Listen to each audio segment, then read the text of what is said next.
خداوند کے زندگی بخش کلام میں سے زبور نمبر 18 اس کی 1 آیت سے لے کر 15 آیات تک۔ اے خداوند، اے میری قوت، میں تجھ سے محبت رکھتا ہوں۔ خداوند میری چٹان اور میرا قلعہ اور میرا چھڑانے والا ہے۔ میرا خدا میری چٹان جس پر میں بھروسہ رکھوں گا، میری سیپر اور میری نجات کا سنگ، میرا اونچا برج۔ میں خداوند کو جو ستائش کے لائق ہے پکاروں گا۔ یوں میں اپنے دشمنوں سے بچایا جاؤں گا۔ موت کی رسیوں نے مجھے گھیر لیا اور بے دینی کے سلابوں نے مجھے ڈرایا۔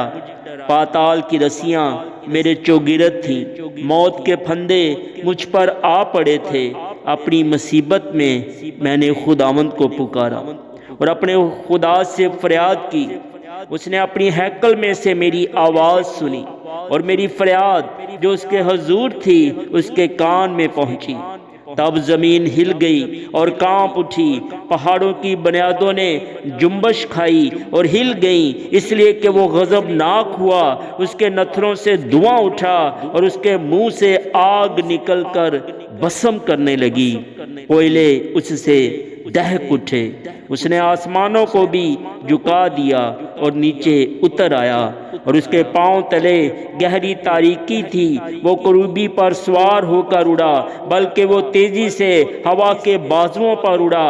اس نے ظلمت یعنی ابر کی تاریکی اور آسمان کے دلدار بادلوں کو اپنے چوگرد اپنے چھپنے کی جگہ اور اپنا شامیانہ بنایا۔ اس کی حضوری کی جھلک سے اس کے دلدار بادل پھٹ گئے، اولے اور انگارے۔ اور خداوند آسمان میں گرجا، حق تعالیٰ نے اپنی آواز سنائی، اولے اور انگارے۔ اس نے اپنا تیر چلا کر ان کو پراگندہ کیا، بلکہ تابڑ توڑ بجلی سے ان کو شکست دی۔ تب تیری ڈانٹ سے اے خداوند، تیرے نتھنوں کے دم کے جھونکے سے پانی کی تھا دکھائی دینے لگی اور جہان کی بنیادیں نمودار ہوئیں۔ آمین۔